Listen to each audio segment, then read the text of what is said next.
Number 10. Fetch is Sparky. Sparky was a kind of myth that came from FNAF 1. He was a dog that people theorized also existed as an animatronic but was more hidden. Some who refer to Sparky as an Easter egg point to like a poster or a drawing in the game, but you know, it's never been confirmed that Sparky is real or exists or any of that. However, it is possible that this popular fan theory about Sparky's hidden existence could have inspired a real canon animatronic from the books, Fetch. Fetch appears in the second book in the Fazbear Frights series and is a robotic dog who is devastatingly loyal, doing anything to please the person he deems his owner, including kill. Fetch cannot talk and instead communicates via text. Creepy texts. Number 9. Ella is Charlie. This one comes to us from the man, the legend, the hero we all need when it comes to Freddy's lore, MatPat. And the first part of it is pretty self-evident if you are well versed in all of the reading material related to the franchise, but the second part requires a little bit more stitching together. Ella is a doll from the third book in the series, Fazbear Frights number 3, 1:35 a.m. She appears in a story of a woman named Delilah who had always wanted a child to call her own and to make happy after her own childhood was less than desirable. Unfortunately, Delilah was recently divorced and it seemed unlikely that she'd ever get a perfect child. She found Ella at a garage sale whose name echoed the name that she had picked out for her own dream child, Ella. Ella also looked just as Delilah had imagined that her daughter would. She bought Ella and took her home. Ella would end up driving Delilah insane with her alarm clock feature, and this would basically result in her death. But what's really interesting is that Ella's description also matched the description of another animatronic doll, also named Ella, from the Freddy Files book. This doll was one of the various animatronics that Henry made to resemble his daughter. Huh? Number 8. Sister Location Connection. Continuing off from the revelation that Ella is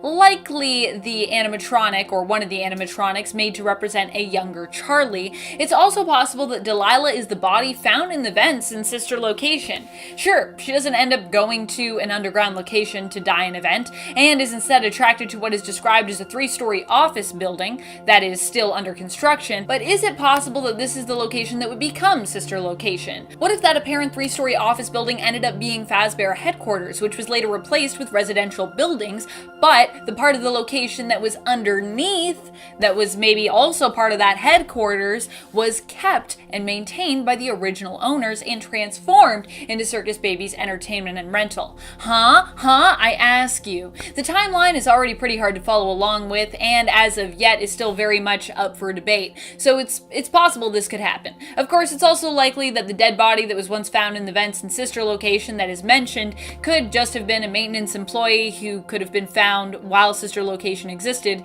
and not way back when the building was something else and under construction. But still, it's possible. Number 7. Who is Eleanor? Eleanor is a character that comes from the Fazbear Frights story To Be Beautiful, which can be found in the first Fazbear Frights book. Eleanor herself appears to be an alternate version of Circus Baby, either another model or perhaps the animatronic model herself, but made to look different for some reason. Now, I know what you might be thinking, hey, but this version of Baby, who MatPat dubbed Giraffe Baby due to her very long neck, doesn't look the same as our version of Baby, as the baby from Sister Location. So how could this be the same baby? Well, Circus Baby had mentioned previously in Sister Location that she got out before, right? So is it possible that this was that adventure? We do know she has compression pins that allow her to alter her appearance, so maybe that's also why she appeared thinner and more stretched out. Maybe she just altered her appearance for some reason.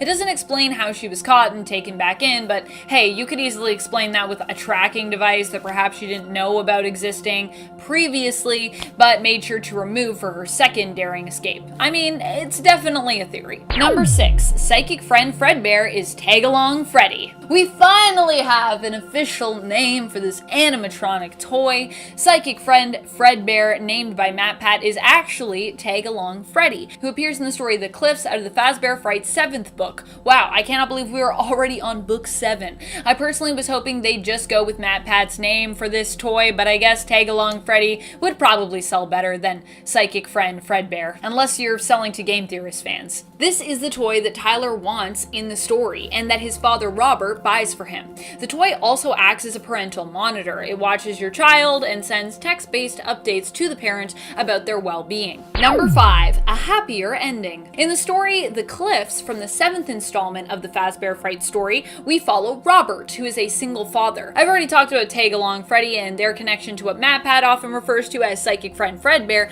but now it's time to talk about who Robert might be a stand-in for in this story. Robert is a single father who mourns the loss of his wife and worries that as a single parent, he will fail his son Tyler. Oh no!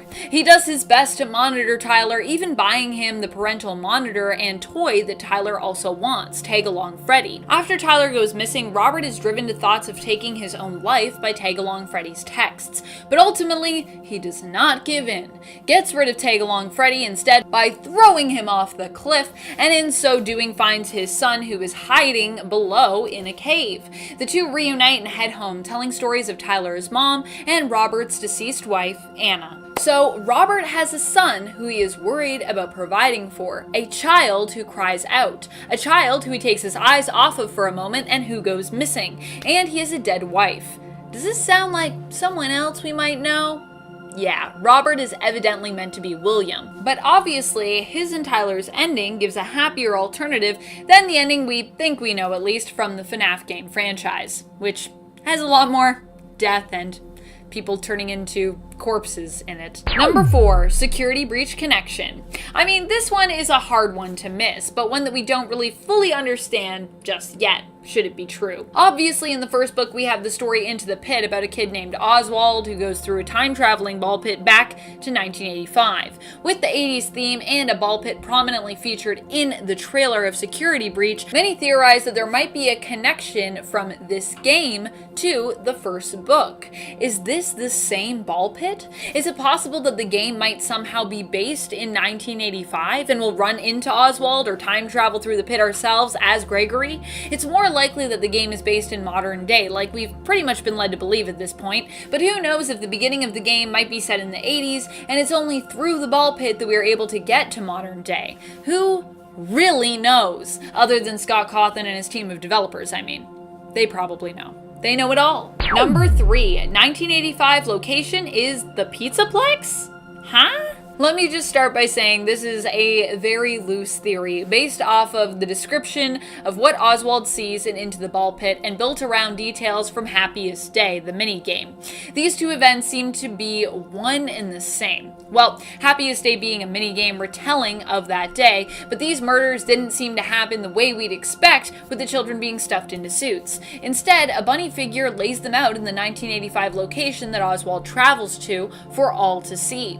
Who else do we know that resembles a bunny and is a villain? Vanny, William Afton's reluctant follower, and in the Happiest Day minigame, what other masks do we notice the children wearing that we walk past? A gator and a wolf. Perhaps Montgomery Gator and Roxanne Wolf. Could this mean that the murders took place in the original Pizzaplex, which we'll either visit in Security Breach or at least hear the story of? Is it possible that the Pizzaplex is another relaunch and reopening of an older location that was closed due to these original murders which happened in 1985? But if they happened in 1985, was Vanny there? Were they the one that did it? Or is this like a recreation? I don't know. I swear, if we do some time traveling in Security Breach, my mind is going to be broken. I'm going to be like, there's no way we can piece together this timeline now. As soon as you put time travel in, woo, that's too much. Number 2, Robots Among Us. Something we seem to learn through a few stories from the books is that animatronics can be made to resemble and even take on the lifelike appearance of humans. If this is true, who is to say that many of the principal human characters we have met so far in the games might not also be animatronics? William himself is already kind of there, having his consciousness uploaded into a game, and Michael, well, he somehow survived being scooped and being turned into a suit for ground-up animatronics to wear, and then vomited up said blended animatronics without then having insides of his own left, and yet he still survived all of that. How is that even possible unless he's an animatronic or a wizard? And while Michael being a wizard sounds like a whole Magical Academy franchise waiting to happen that would be a weird, maybe awesome spin-off of FNAF. I honestly wouldn't be surprised if we went there at this point, even though it'd be super strange. It seems more likely that based on what we know, that Michael himself could be a robot, built by William to appear like a son. In a way, aren't all the animatronics that Williams built at this point kind of like his children? Number 1, the real motivation behind the murderers. So this one is kind of a leap based on theories we have already discussed here. It doesn't specifically relate to a specific book or a story, so much as it has been inspired by theories that came from specific books and stories. You with me? Okay, so if we see animatronics in the books that resemble humans, and if you believe that it's possible that Michael himself could be an animatronic created by William, possibly to act as a new son or to replace Crying Child, who perhaps Michael was made to resemble, is it possible that this whole murder thing has been an attempt towards not just bringing back the children he's lost, but to work towards some kind of evolution for humans? Maybe William's mad science is less about murder and more about helping, in his own twisted way, humans to evolve. Just go with me here. As humans, there are many things that we can't do, but that machines can. Perhaps these experiments were William's way of seeking immortality for humans, and all of this has been one crazy experimental trial to discover if it's possible to fuse human souls to robots, or animatronics, if you will, so that we might move past our fleshy shells and evolve into something greater, something more. It's just a theory, of course, but it would make sense as to why William tries to keep Elizabeth away from Circus Baby, but says he made the creation for her. The transfer or bonding process wasn't perfected yet, but he intended to move her consciousness from her human body to the animatronic when the process was perfected. And that's also why Circus Baby was made to shapeshift. He would have been able to calibrate her ideally to Elizabeth's form, so she'd even look the exact same, and in theory be able to shift and age as she grew up, and basically be immortal because she'd never die. I'm just saying, maybe William was trying to help this whole time, but then he kind of lost his mind in doing that as his children, passed on, and so now everyone's a robot and it's all a mess. Number 10. Michael Afton wasn't really scooped. This is a theory just based off of the parallels that we see between the two characters. One, a night guard from the books, another, Eggs Benedict, aka Michael Afton in Sister Location. Both work at Circus Baby's entertainment and rental, but Eggs Benny works as a technician, and Stanley works as a security guard. Both work the night shift there. Michael has his body scooped and is worn out like a skin suit by Ennard. Stanley has his body filled with mini Renas each night while he sleeps on duty and ends up taking them out, hidden within his body. Of course, how they move to different parts of his body and escape his stomach without somehow killing him, we don't really know. But, you know, FNAF logic. Michael was scooped for goodness sakes, and somehow he still survived the process. MatPat suggests that not only are there similarities about these two characters, but he himself takes the theory a step farther by offering that the story is more a supplement for what really happened to Michael, giving us something a little more realistic. That slowly over time, as Michael worked each night, the animatronics were filling up his body with parts so that he would be able to remain alive, to take them all outside and help them escape after that last night. Still, not super realistic, but definitely more realistic than getting scooped, I guess. Number 9, Foxy Bro is Michael Afton. I once again have to give credit for this one to the brilliant, the one and only MatPat. Of course, I'm still wondering if there might be an even deeper connection to be found in the books between Michael Afton and Crying Child as well, but I think more of those connections come from the survival logbook. But I digress. What proves that Foxy Bro, aka Pete Dinglewood in the books, is Michael Afton? What connects Pete to Mike? Gum. And of course, the color purple. We believe the logbook of course belonged to Mike, and it's there that we find mention of him chewing gum excessively. While in the title story, Step Closer from Fazbear Frights issue number 4, we also see a connection in the fact that both characters turn purple and ultimately wind up seemingly dead, though somehow miraculously still alive. Or in Pete's case, at least, still conscious.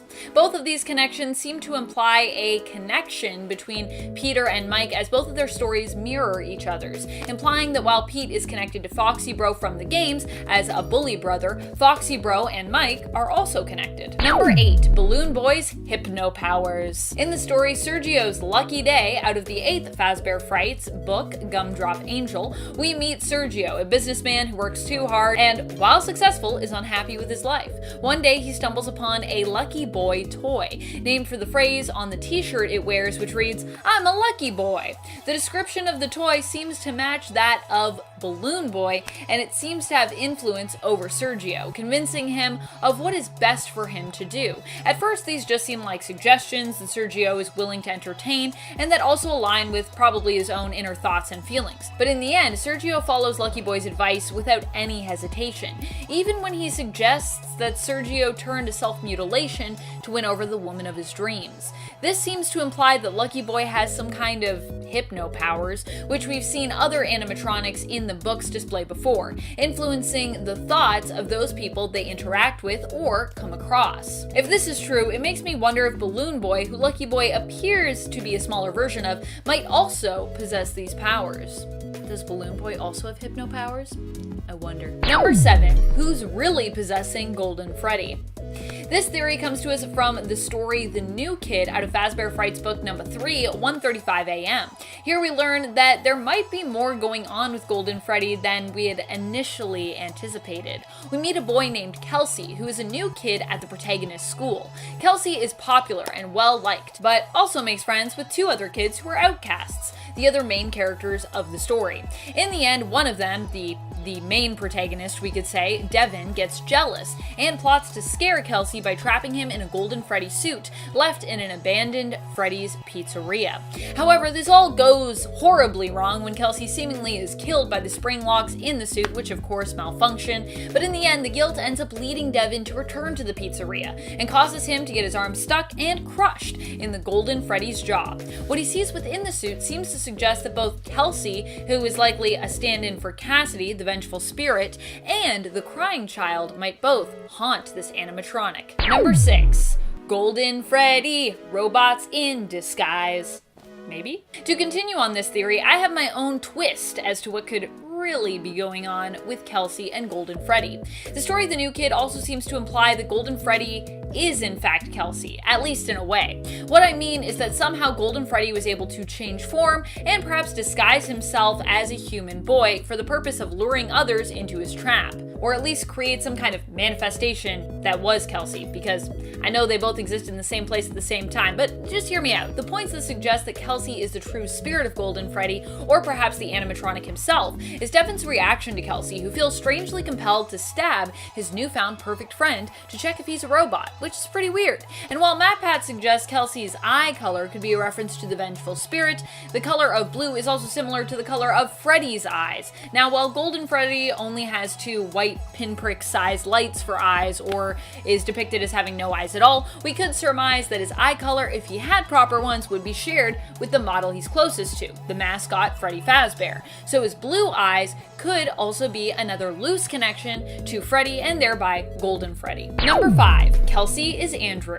Okay, one more theory here for you in regards to the New Kid story. Some fans seem to think that Kelsey could be some kind of manifestation of Andrew's spirit. They believe the corpse that Devin sees when he looks into the Golden Freddy while his arm remains stuck is actually that of Andrew's, and that Andrew was one of the victims of the man in room 1208, who is likely William Afton. Andrew is a vengeful spirit who attached his soul to the man who hurt him, so that he'd never be able to pass on or achieve peace. It's believed that Andrew could have at some point been attached to Golden Freddy, and could be the crocodile-masked victim. Another theory, as Andrew's spirit is seemingly gone now, is that Andrew's anger-filled touch at one point infected Golden Freddy, making it lash out, seeking vengeance, and causing the spirits within it to become more aggressive and murderous. to become vengeful spirits. Number 4. The FNAF 3 protagonist. In the final story in the newest Fazbear Frights book, number 8, Gumdrop Angel, we meet Hudson. Hudson ends up working as one of the security guards for the Fazbear Fright attraction. Like the protagonist in FNAF 3, he is plagued by hallucinations, which seem to prey on his fears. This has caused fans to speculate that Hudson, from what we found, could be the protagonist that we play as in FNAF 3. Number 3. Hallucinations come to life. Another important fact to note from the story What We Found, featured in the Gumdrop Angel Fazbear Frights book, is that Hudson seems to actually be injured by his hallucinations. Not only that, but his hallucinations differ somewhat from what we experience in the game. Hudson has a tragic backstory, and a lot of his hallucinations revolve around that. The death of his family, the mistreatment he suffered as a kid, and him being bullied by students and teachers alike while at school. This makes us wonder if he's really the protagonist from the games at all, and could perhaps be a different security guard instead. It also makes us wonder if this story, or even any of the Fazbear Fright stories, take place in the same universe as the games, or are considered perhaps an alternate reality. Another important difference in the hallucinations, it's implied that they end up killing him. He is brutally beaten before he seeks refuge from the ghosts, animatronic parts, and Springtrap in the kitchen's oven. Someone or something then seems to have turned the oven on, which causes Hudson to die, cremated alive. Unless you want to assume that the oven somehow malfunctioned, I don't know. Now, in the game, hallucinations could seemingly not hurt you, unless maybe they were more deadly than we were led to believe. Number 2, Evan is the crying child.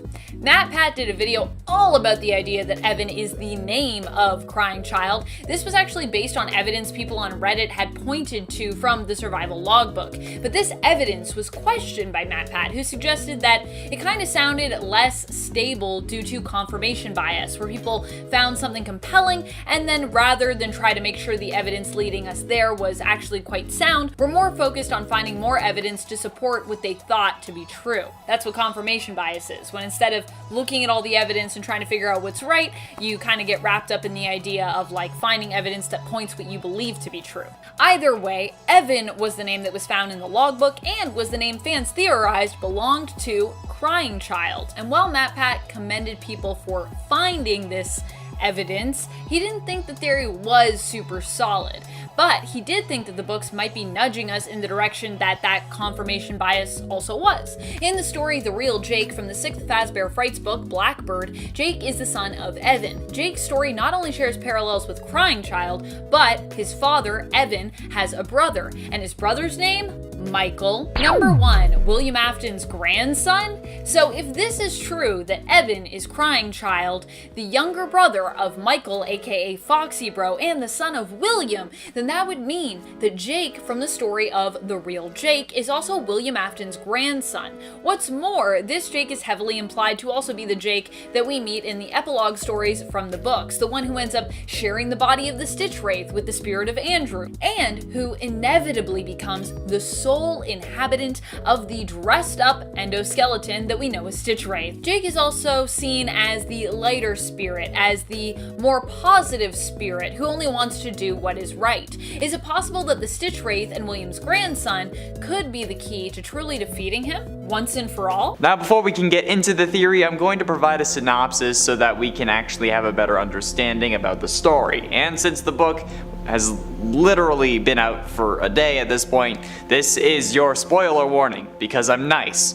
This theory, however, does currently only involve friendly faces and neither of the other two stories or the epilogue. So if you want to read it and then come back, go right ahead, it's okay. Your clicking on this already counts as a view. Okay, now that all the sissies are out of here, let's talk Fazbear Frights. Going by the synopsis on the wiki so that this information can be available to anyone and everyone even after you watch this video. Quote, Edward drops his bowl of cereal while he was distracted. His mother warns him to pay attention to his surroundings to avoid accidents. This dozing off also causes Edward to embarrass himself in science class when he pours pepper onto a magnet, which sprays the pepper everywhere and gets into the student's eyes. On the bus ride home, Edward laments to his friend Jack on how much he messes up, and how much he has to apologize for his mistakes. As the two get off the bus and walk home, Edward and Jack discover an abandoned kitten, which they named Faraday, after the famous scientist Michael Faraday. They begin teaching the cat tricks and formed a strong bond with it as the months go by. One day though, Faraday follows a butterfly onto the street. Jack chases it to try to keep him safe, but they both get hit by a truck and die. Having witnessed the accident, Edward is understandably traumatized and mourns their deaths, especially since they were his only two friends. While watching TV, an advertisement by Fazbear Entertainment abruptly appears, advertising their Fazbear Friendly Faces service. It's a program that recreates a lost pet by using the pet's DNA to create its face and then adds it to an animatronic body, creating a new companion in their image. Edward pays for the expensive service and took some hair from Faraday's corpse, accidentally taking some of Jack's hair as well. After a few weeks, a package from Fazbear Entertainment is sent to Edward's house, appearing in front of his doorstep on a stormy night. He is horrified by the cat inside, because it has Jack's face on it. The cat, called the Friendly Face, kept smiling at Edward, not moving at all. He forces the cat back into the box and then buries it in the backyard. Because, you know, that's gonna work. Despite being buried, the cat doesn't stop smiling. During the night, he hears sounds throughout the house, the hallway, the living room, his bedroom, and even from behind him, but Edward can't seem to find anything. He eventually heads back to bed, until the cat, still covered in mud, appears on his bed. Typical cats, man. His mother came in when she heard his screams, but the cat had disappeared. Months pass, and Edward sees the Friendly Face constantly stalking him. However, as soon as he sees it, it disappears. He almost goes insane as he started to hear ticking and chittering everywhere. As he is walking home one day, he finds his Friendly Face on the street. It chases Edward into the forest and tries to curl around his ankles. As he runs into the woods, though, he gets hit by a truck and dies from bleeding out. The Friendly Face then waits by Edward's limp, dead body, wanting him to get up so they can play some more. End quote. First of all, I just want to say that pepper thing, absolutely genius. I'm doing that later. Like, I'm going back to college specifically so I can do that.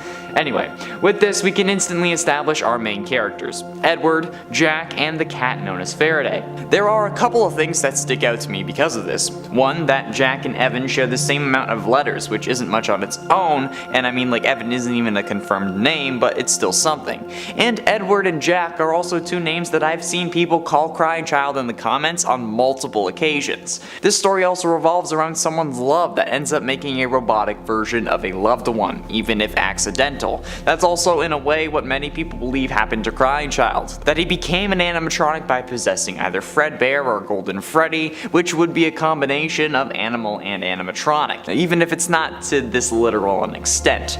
The story also proves that it's still canon for animatronics to be created with the intent of bringing back a loved one, similar to what we see happen with Henry and Charlie Emily in the original novel trilogy. And considering how Scott said these books would help fill in some blanks from the past, it's worth taking note of since this proves that animatronics can be created in people's images, and it's drawing attention to that point like it's still important. And even if it was meant to be a cat, it still has part of Jack inside, like how a robot would still have the human still inside of them even if it's in a coded form. Plus, I mean, like, the cat who Edward intended on bringing back was named Faraday, after the famous scientist Michael Faraday. And I think we all know who the most famous Michael on this channel is. Yes, the older brother, who I keep saying is a robot. And here we are, with a robot cat whose name just so happens to be based off of Michael. Coincidence? I think not! Especially when this robot who's named after a Michael has someone else inside them. Someone whose name has 4 letters. Like how I've been suggesting that Michael is a robot version of Crying Child who's implanted with different memories and told that he killed his brother so that he wouldn't return to Fazbear restaurants. Or at the very least, Crying Child ends up possessing Michael after he dies in the hospital, since that would also make more sense and explain the hallucinations and whatever else we see.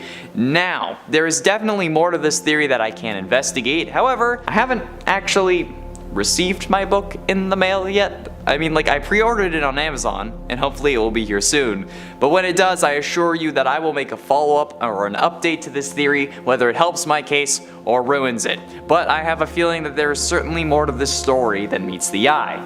Or I guess meets the mind, since, you know, you're not really, like, you're reading it, so you're not, like, seeing it like you would like a game or a movie. But I guess you also typically read with your eyes. But then again, I don't know if this was made in Braille. Anyway, you know what I mean. Number 10. Room for One More. Room for One More is likely a story that alludes to all the ways animatronics seem to sneak around and escape or infiltrate various places. In the direct case of this story, we see them actually attempting to sneak out of the complex, at least when it comes to the mini-arenas featured here, who attempted to sneak out inside Stanley, the security guard on duty, who can't help but fall asleep each night. And if I may add, were successful. Room for One More is also a reference to a line that Lefty says in Ultimate Custom Night, which could also have a double meaning considering that Lefty in Pizzeria Simulator is a disguise used to sneak in the puppet. Room for One More is from Fazbear Frights, number 3, 1:35 AM. Number 9. Friendly Face. This is the first story where we actually see a lost life somehow revived via an animatronic. Or well, I guess we've seen lost lives sort of revived via animatronics, but not in this way before. In the case of Friendly Faces, Fazbear Entertainment only promises to be able to revive lives with a lost pet. The Friendly Faces service also only claims to be able to use the DNA that they get to recreate the face of your lost pet, which is then put on an animatronic animal that is sent to you. Apparently, it does not recreate the personality of the lost animal. However, this is still a step closer than we were to animatronics being used to bring back life as opposed to being possessed by spirits. So like I said, this is kind of similar, but it's pretty different because these aren't, well, they're lives that are still dead, but they're lives that are being brought back with an animatronic intentionally, as opposed to kind of being possessed. This could be a story that is alluding to William Afton using animatronics to bring back the lives of his children after they were lost. Perhaps bringing back Crying Child as Michael? With this kind of mad science, anything is pretty much possible. Friendly Face is the title story from Fazbear Frights, book number 10. And friends, before we move on to this next spot, if you are loving this list and you want us to get more into the Fazbear Frights books and all of the stories in them, there's a lot of real good ones, be sure to let us know by giving this video a thumbs up. Also, if you give us a thumbs up, the next book will come sooner. Ha! Number 8. Coming Home. This story confirms the identity of the spirit that possesses Chica, although we had a pretty good indicator of that with the gravestones we saw in FNAF 6, and how they lined up with the animatronic heads seen in FNAF 3. However, this story pretty much confirms that theory to be true. Here we meet the spirit of a young girl named Susie, who knows she is nearing her time to pass over. She is able to move about her home, visiting her living and remaining family during the day, and looking for closure. Through her sister Samantha's drawings, she's able to communicate with her. Every night and permanently at the end of the story, Susie is spirited away by Chica. The story also leads us to believe that Susie has two sides, or maybe split personas, for her spirit, with this version in the story being peaceful and the one that possesses Chica being more aggressive and in pain or in agony. Coming Home is a story that appears in Fazbear Frights book number 4, Step Closer. Number 7. 1:35 AM. 1:35 AM is significant because it potentially gives us a look at someone who is meant to be a stand-in or allusion to Mrs. Afton.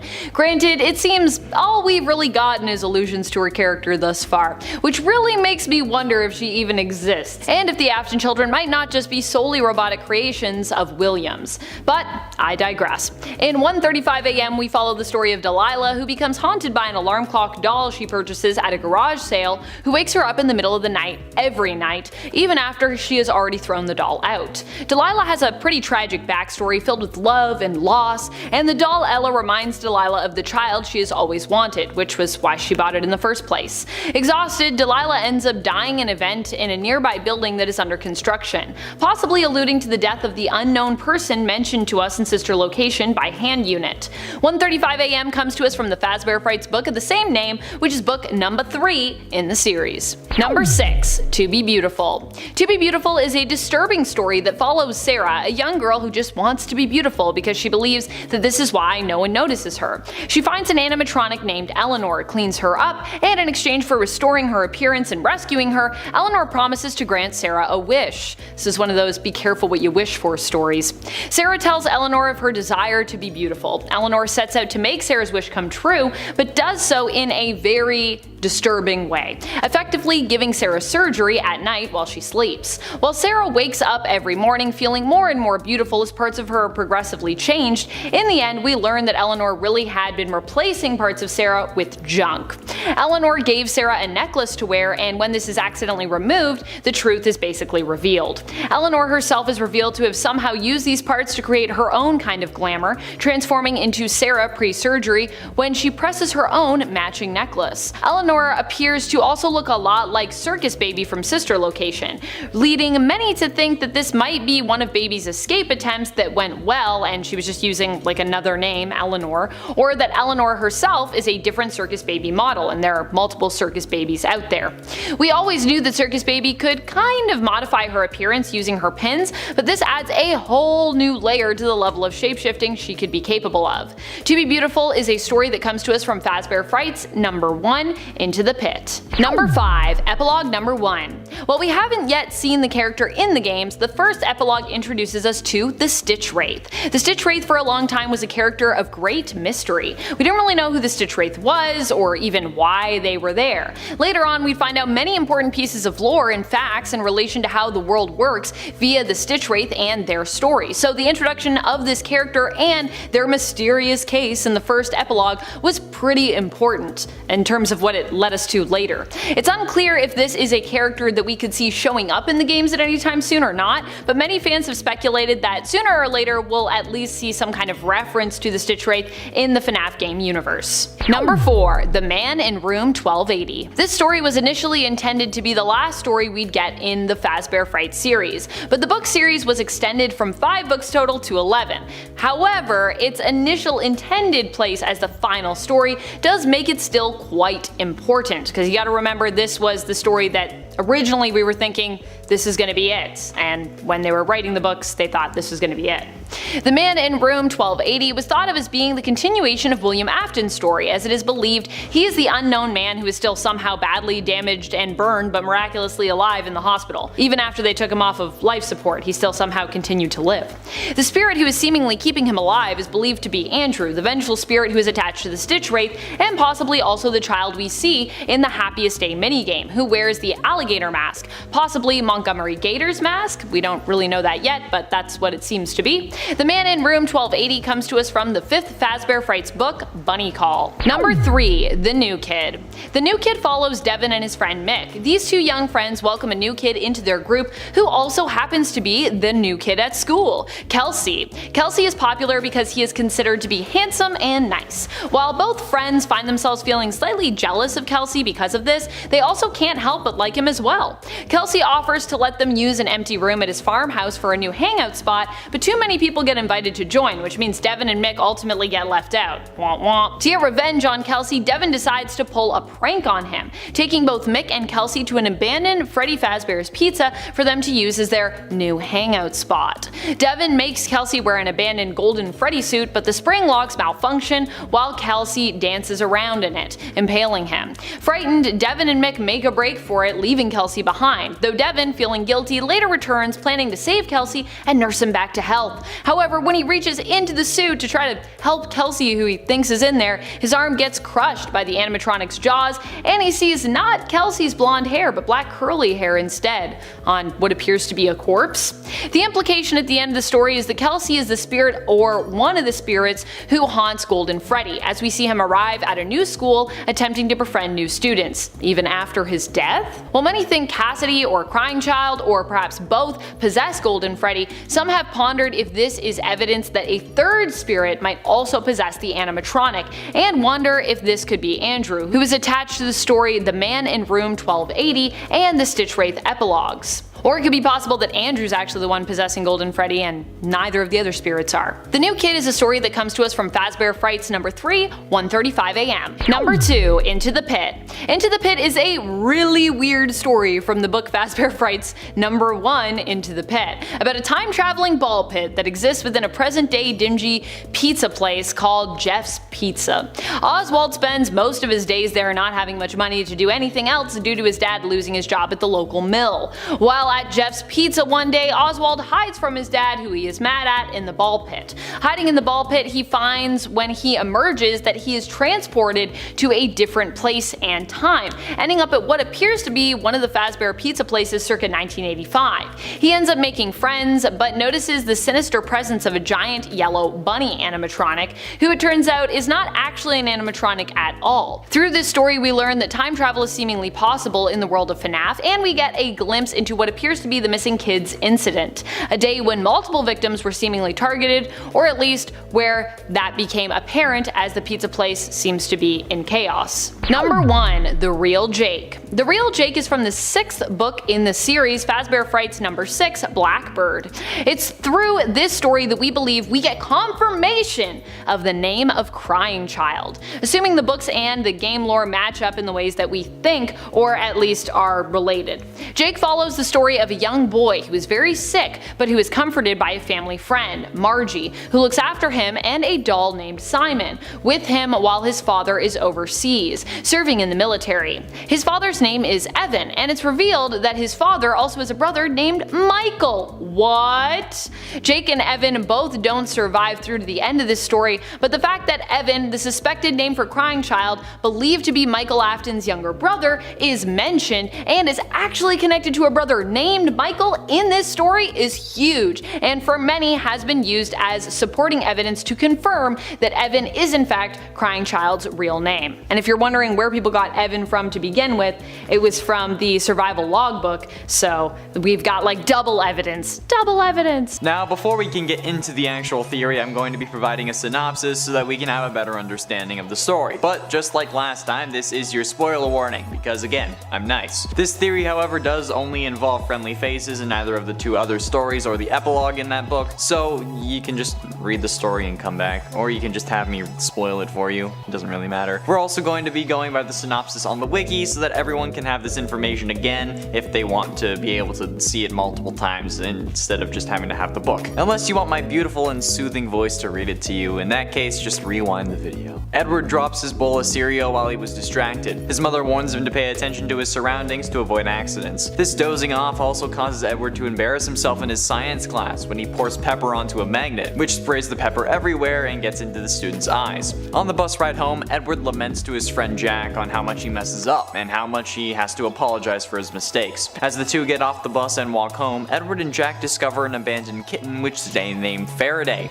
after the famous scientist Michael Faraday. They begin teaching the cat tricks and formed a strong bond with it as the months go by. One day, Faraday follows a butterfly onto the street. Jack chases it to try to keep it safe, but they both end up getting hit by a truck and die. Having witnessed the accident, Edward is traumatized and mourns their deaths, especially since they were his only 2 friends. While watching TV, an advertisement by Fazbear Entertainment abruptly appears for their Friendly Faces service. It's a program that recreates a lost pet by using the pet's DNA to create its face, then adds it to an animatronic body, creating a new companion in their image that will last forever. Edward pays for the expensive service and then took some of the hair from Faraday's corpse, accidentally taking some of Jack's hair as well. After a few weeks, a package from Fazbear Entertainment is sent to Edward's house, appearing in front of his doorstep on a stormy night. He's horrified by the cat inside, which had Jack's face on it. The cat, called the Friendly Face, kept smiling at Edward, not moving at all. He forces the cat back into the box and buries it in the backyard. Despite being buried though, the cat doesn't stop smiling. During the night, he hears sounds throughout the house, the hallway, the living room, his bedroom, and even from behind him, but Edward can't find anything. He eventually heads back to bed, until the cat, still covered in mud, appears on the foot of his bed. His mother came in when she hears him scream, but the cat had already disappeared. Months pass, and Edward sees the Friendly Face constantly stalking him. However, as soon as he sees it, it disappears. He almost goes insane as he starts to hear ticking and chittering everywhere. As he's walking home one day, he finds the Friendly Face on the street. It chases Edward into the forest and tries to curl around his ankles. As he runs out of the woods though, he gets hit by a truck and dies from bleeding out. The Friendly Face waits by Edward's limp dead body, wanting him to get up so they can play some more. Now, after reading the story and getting some more detail about certain scenes and learning more about these characters,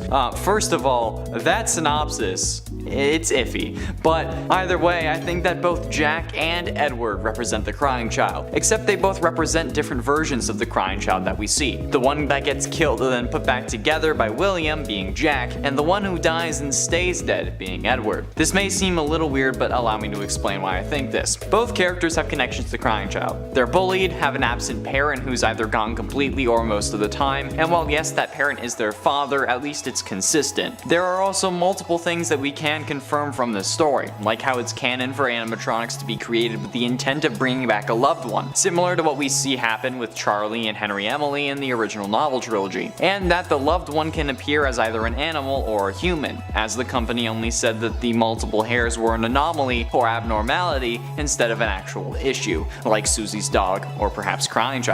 And after receiving the Friendly Faces animatronic, Edward experiences what is in essence a night terror, searching around his house for whatever is making that noise, listening at his door and checking outside with a flashlight, looking at his bed to make sure if there's anything there. Does this sound familiar? Because it should. This is the exact concept of FNAF 4, the game in which Crying Child is introduced, dies, and is in a coma. Edward also ends up being scared by an animatronic, just as Crying Child is scared in FNAF 4. This whole storm scene, along with the subsequent restless nights we hear about, is exactly the kind of connection we see in other stories. And the whole looking down the hall and not seeing anything but you can hear something running from door to door is straight up ripped out of the Fun with Plushtrap minigame from FNAF 4 that also appears in FNAF VR. And Plushtrap is actually a good approximation as to how big this Friendly Faces animatronic would reasonably be. Plus he's straight up listening at the door, holding it closed, and then looks outside with a flashlight trying to catch something. That's FNAF 4! There is such a heavy connection here that I believe Edward and Jack both individually represent the different sections of the FNAF fandom and their views on the Crying Child's fate, since I doubt we'll ever get an actual explanation, because that would make things too easy.